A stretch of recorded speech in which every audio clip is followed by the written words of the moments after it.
Hey, what is up guys? Today we're going to be talking about the broken ass horse, the guy who gives people mana and calls people around the map.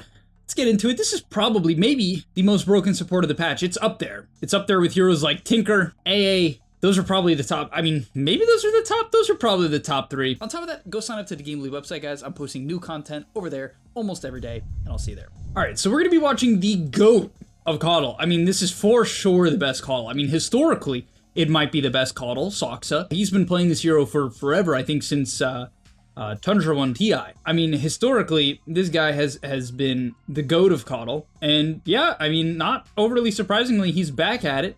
And this hero is better than ever. It's better than ever for a couple of reasons. Let's quickly break it down before we get into the gameplay. So first of all, is Ag's Will-O-Wisp. The big AoE, like, pole thingy is buffed. It's more hit count than it used to be. It's 7 hits. His shard is one of the best, maybe the best support shard in the game, which is really broken with Tormentor spawning a minute 15, grants 2 ability charges for recall, which is one of the best spells in the game, and it just gives you 2 of it. It's like, imagine Lion just got like 2 Finger of Deaths, or Lina got that. This is as good, maybe better, because of the low cooldown, and it increases the Illuminate heal, which makes your Q a 500 heal, and you would say, oh, 500 heal on a 13-second cooldown, that's pretty good. Yeah, that is pretty good, except it's way better than that because Chakra Magic and Recall lower the cooldown of the Q. So you're pumping out heals on some ridiculous cooldown. I mean, that's part of it as well, right? Your ulti just makes you cast further, move faster. This ability is one of the most buffed abilities of the recent patches. It lasts longer, it lasts much longer, and the cooldown's lower as you level up. And the heal is just flat 70%. So this hero at level 6, 12, and 18 is just straight up unbelievable. So genuinely, Caudle is a broken hero. Yes, I will admit it takes a little bit of skill, a little bit of teamwork, but let's get into it. So in the laning stage, there's honestly a lot of things you can do. It's quite confusing. You can skill your E and just use them on your offlaner. So one of the OG combos I saw was Caudle with Abaddon. And the reason for that is basically the Abaddon would use his shield and then the Caudle would refresh the shield, and that's like a broken spell. So you can just spam it over and over and over again. He's laning with the Wraith King. They're going for like a stun, refresh the stun type of comp. I think the idea here is they don't want to push the wave with either of these 2 spells because Gyro's going to push the wave with Flak. And so they're just kind of letting the wave push him. Now, if you're laning with, you know, let's say an Underlord I've seen or a Sand King, some Caudles will skill their Q and they'll just blast a range creep. And I've seen Caudle against Ursa, for instance, or something like Monkey King or a Slark if the lane is hard for some reason. Skill Blinding Light.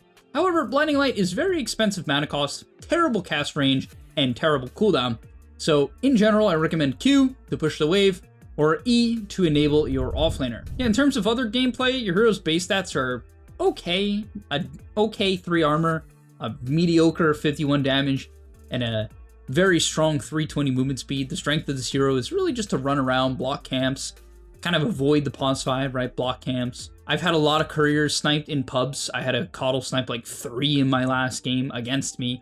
It's pretty annoying because this hero's just fast, so you can really play to dodge and be annoying. In terms of items, you'll see he went for Circlet, 3 branches, Tango's Blood Grenade. He shipped out a Salve, and I maybe expect 1 more set of Tangos. As I was saying, for skill build, he did skill up the Q, uses it to try to take the large camp creep. I don't know why he didn't go for the Troll there. Maybe he felt like he was a little bit late, but decides to go for that. And as I was mentioning on the topic of couriers, in minute 4, he, you know, comes around, finds a little nice little gyro courier, and this is pretty standard. You can just kind of like spam block the small camp because of your high movement speed. You can just like ignore most position 5s. Again, just kind of play to be annoying, right? Blasting large creeps, blasting range creeps, and really, you're just playing to play safe. You're not a lane dominator, unless you're with Abaddon. I would say that lane can win. But in general, you're not really looking to win the lane. I mean, it's pretty funny. Tundra strategy, and I'm actually going to cover 33's Wraith King in a separate video. This guy's innovating stuff on this hero for sure. But yeah, he's like jungling, you know? And so they're not playing to win the lane at all, actually. Really, they're not. And so at this point, he's just kind of sapping XP. You can drag the wave with your Q. I can't really give you guys like a solid, like, here's what you do on Caudle. It's kind of like keep the small camp blocked. Everything else, situational. Steal large creeps, take range creeps, refresh your offlaner if they're fighting to the death, and they have good spells. You know, it's really just super situational. I just want to kind of list out the options. Now, in terms of skill build, I would say this is the most standard in what you want to go for basically every single game. At level 4, you're going to be 202.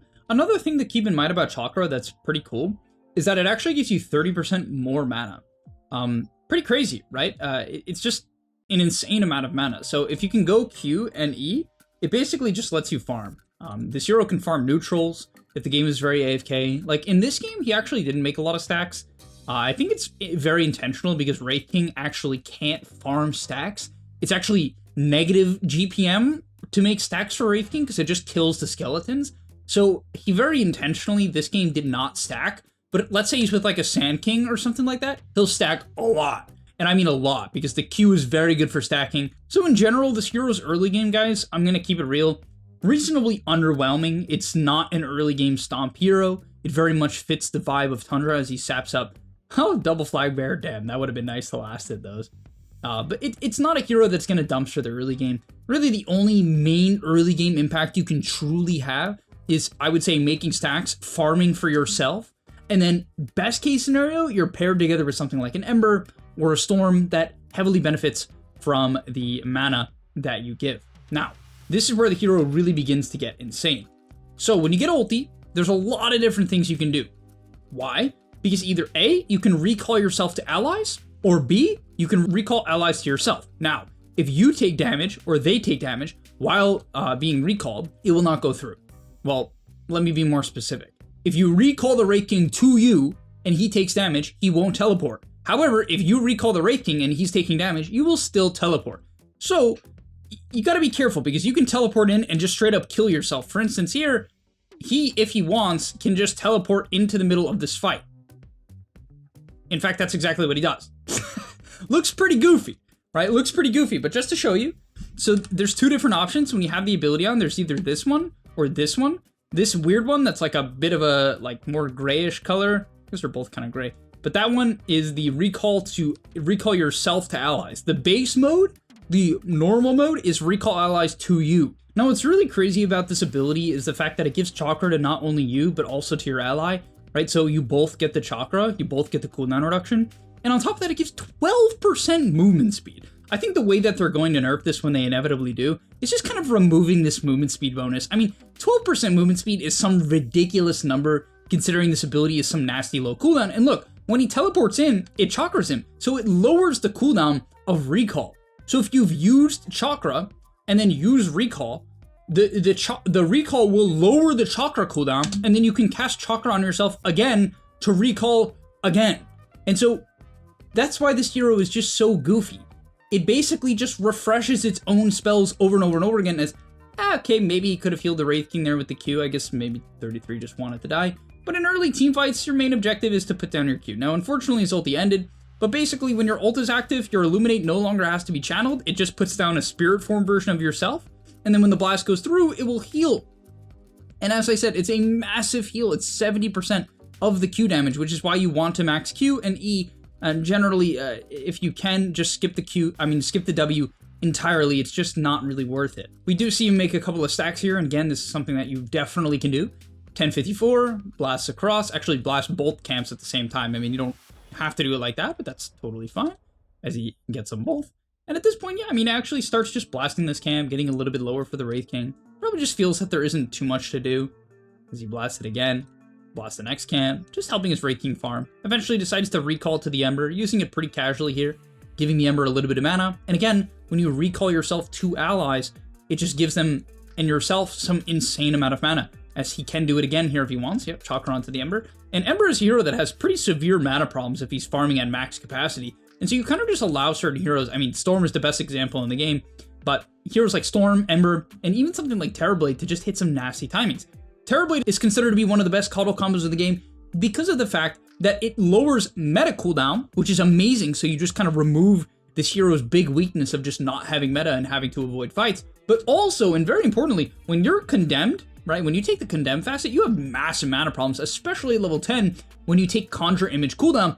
This hero has major mana problems, so much so that people buy Falcon Blade and Raindrops and Wand. But with Coddle, it lowers the cooldown of Conjure Image, so you farm way faster as there's no limit on illusions. And on top of that, you just don't have mana problems. Now here we're going to see a fight where Coddle just looks exceptional. Regardless of the outcome, you're going to see the just general impact that this hero can have. He uses his Q, gonna heal up the Wraith King before he pushes the tower. They find the Tinker, so he's gonna chakra himself and go for a nice little Q into the tree line.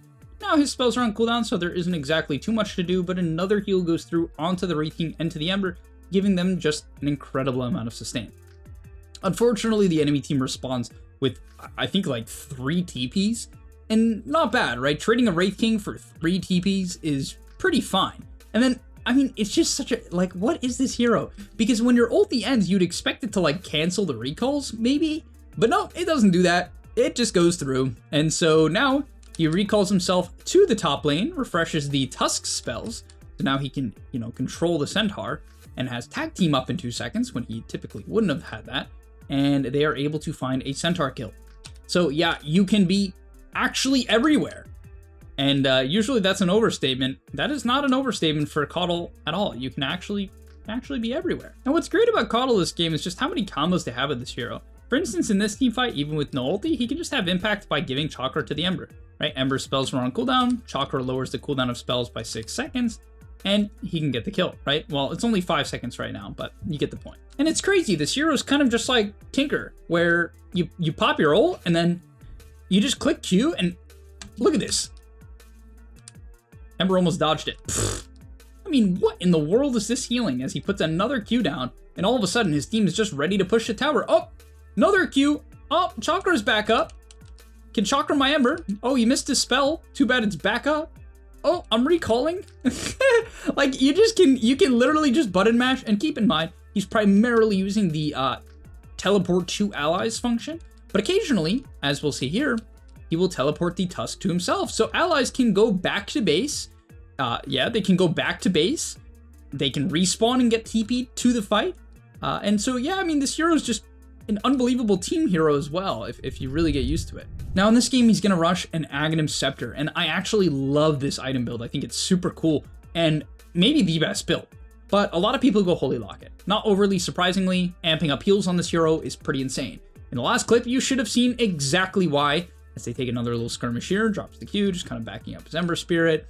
And again, kind of just spamming this recall. You want to get used to using it almost as much as possible as he brings his Tusk over. They're going to think about farming some camps together. Very cute, very sweet. And eventually levels his W. I'm not going to lie, I'm a little bit surprised he skills his W here. It's not that I think that this ability is bad. It's extremely useful. It's a really great ability, especially once it's maxed out, because the cast range goes up, which is like really important, so you don't kill yourself using it. But honestly, Illuminate cooldown at 10 is very cool. For obvious reasons, it's just even more heals, right? So maybe he wants to take Blinding Light Miss eventually, because frankly, this hero's talents are just like, it's actually insane. When I looked into this hero, I just kept looking at stuff and I kept being like, oh, that's crazy. Oh, that's crazy. 40% Blinding Light miss chance? When you have this ability maxed out, if you take that 10 talent, it's an 85% miss chance. And you lower the cooldown on the spell. You can make certain heroes just miss permanently. So in this team fight, we're going to see the Ags come online here. The Ags on Caudle is just, again, it's insane. It is a 60-second cooldown, but, you know, again, you're lowering it with Chakra. It is just another ability that can be refreshed. As fight breaks out, kind of sleeps the Centaur. And you'd expect him to easily be able to walk out of it, but this thing procs like crazy, and it pulls you towards the center. So it's really just insane. It's way too big, which is what I hear a lot in my life. But yeah, I mean, on the outside of the fight, continue to just put the Qs into the middle, right? You're obviously trying to just put it in the area where it's going to hit the most possible allies. And then generally, I would say you want to recall yourself either to A, heroes that desperately need mana. For instance, the Ember is almost out of mana here, so he's going to Chakra him once and then TP to him and Chakra him again. Frankly, okay, thank God the Ember got out. They probably communicated that, like, hey, I might die if you don't get out. I am recalling to you. But yeah, continue to just put Qs into the middle of the fight over and over and over again. As he probably should recall to the Ember on the outside again, yeah. And you can be very intentional about just like kind of clicking recall on supports in the backline so that you can refresh your spells and just continue to put out these heals without... His ult is back up. Will-O-Wisp is back up. It has not been like more than 20 seconds, I swear, like 30 seconds. And it's just back up. It's crazy to think that they could lose this team fight with how much he's doing. I mean, I guess they actually do win the fight. Yeah. So honestly, to me, this is the most game-breaking part of Caudle this entire game. We'll see in this exact moment, his Tusk and Ember are dead. Paravision completely outplayed them and managed to find some really key kills on the top side of the map. right? And so you're like, okay, this is the point of the game where Paravision gets to get some map control, right? They got some very key kills. Now they get to push out their waves and feel really great about the progress of the game. In fact, they even get Roche for it. This game looks really great now for Paravision. However, the Coddle effect starts coming into play. All of a sudden, even though Tusk and Ember are dead, without Boots of Travel, they can be at your bottom tier 3. And that is exactly what happens. First, we're going to see a recall onto the Tusk instantly as it respawns. And now Satanic TV's back, thinking, I'm safe. They don't have probably enough damage to kill me, but there's just a Tusk with Tag Team here. And all of a sudden, Tusk with Tag Team plus a Wraith King and a Terrorblade is quite a bit of damage. And they just kill off the Aegis immediately, forcing multiple TPs. And of course, taking the Aegis. Also, he puts his Ags in the middle, just completely disrupting any ability to chase, as the poke potential is absurd here. Recalls to his side. His Ags is almost back up already. And he recalls his Ember as well. And so it's just like the tempo of the game, the ability to ruin the enemy team's intuition or make it wrong, right? The Gyro is probably thinking, I mean, his brain is telling him I can't die, but it's just wrong. With Coddle in the game, he's just wrong. And really what's so beautiful about Coddle is that the, options and the decisions you can make are endless. For instance, here we see him alone, well, almost alone. The Tusk is shifting over on the bottom side of the map, and Tinker comes over to start, pushing in the waves again. Probably assumes he's safe. Drops the Ags, up, recall onto the Ember, and the Wraith King, and they get a kill. I mean, these types of moves are just so explosive. Again, to show you what happened, right? He drops his ult, and he has his shard. And this is what I was talking about, why the shard is so broken.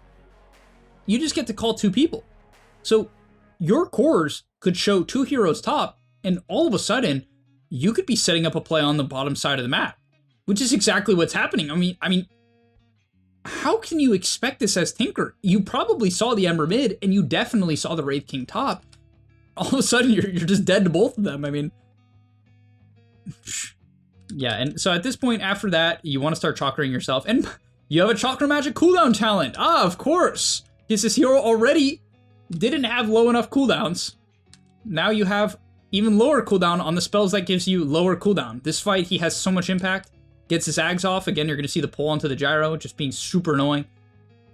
Drops his Q, right, to get that heal off. Getting gone on, looks pretty dead, but no, gets a juicy little heal out of the Q. His shard is making it even better at this point of the game. He's able to walk it off. And by the way, for his items, I love it. If you're going to go Ags, your next 2 items should be like Glimmer Force or Glimmer or Force into a bigger item. If you want to do that. I personally like the idea of just kind of having the Glimmer and the Force and just staying alive. I think, being alive on this hero is just going to be enough impact as is because of how much its spells do. So I'm a big fan of, having both this game, or maybe even something like a Yules to purge Tinker stuff, or a Yules to Yules the Puck, or a Yules to deal with Dream Coil. These are all good options. Yeah, again, and we're going to kind of see the same thing here. Fight breaks out top, pops his ult, switches forms so he can teleport to the Tusk. And this is the craziest part. I mean, the fact that, this is why this guy is the GOAT. You watch it, you're like, oh, you can do that as Coddle. Then the next clip, you're like, oh, you can do that as Coddle. And then the next clip, this is the next clip, he recalls himself. So he ults, switches form, calls himself to the Tusk, switches back, uses the portrait to call Wraith King. This is his cursor up here. Portrait calls Wraith King, and now, as he teleports to Tusk, to Tusk, the next one, the Wraith King recall, then hits, and they TP both on the spot. Which is why teams are going to set up, I have a feeling things like Coddle Bane, Coddle Tusk, Coddle Spirit Breaker is going to be a very funny one. Things like Coddle Ricky, Coddle Bounty Hunter, just any Coddle plus a setup hero is going to be nasty. I mean, Tusk is a clear one for the lane dominating that this hero provides. So yeah, it's pretty insane. Funny enough, I guess they felt that they're farther enough ahead because he actually opts to go back for the locket, which, I mean, I think is fine. The only drawback to this item is low cast range, but what do you know? Coddle's ulti gives you more cast range. So there goes that problem. You probably didn't even know that. I don't even know if did I mention that yet? I think I mentioned it earlier. But yeah, you can plant things like wards and sentries from further away. You can use items like Glimmer, where the biggest drawback of Glimmer is the cast range. And I'm not just saying that, I actually believe that. The reason why I don't like buying Glimmer to save allies is just the cast range is bad. That's why if I want to kind of save a teammate, I generally buy Solar on the average support hero, but Coddle doesn't have that problem. Another reason why Force Staff is a great option, just like global cast range on this hero. All right, and to end off the video, just gonna look at a beautiful teamfight execution from Tundra. I mean, this was stuff of legends. So in this team fight, Saksa messes up a little bit, ends up getting caught in not the best position, right? Kind of stacked up with his team a little bit here. Right, the puck gets a pretty nice jump in a moment from now. Not the best coil, to be honest, but yeah, gets a decent jump onto the Coddle in a reasonably bad position, but pops a locket on himself, has a Lotus, gets snowballed. Probably should have popped the Lotus before getting snowballed, right? Calls it a little bit close, but he'll realize that he has it after coming out of the snowball. Can eventually drop his Q, which is a massive heal. I believe it's 500. And, well, it's actually more with the Holy Locket. Sorry, it's probably more around, what? Yeah, it's 600. It's a 600 heal. Recalls himself into the middle of the fight, which is actually almost bad, as he probably needs to lock it himself, yeah. But another Q to heal up the Tusk, and yeah, that's gonna be the game. A goofy hero, I'm telling you. I don't think the win rate's gonna be very high on Dota buff for a long time, because I think it's very difficult, and it requires some teamwork. But let me tell you, this hero's limit is sky high. It is some whack hero. Wave shove, global presence, team fight, healing. It really does it all. And I'll see you guys in the next one.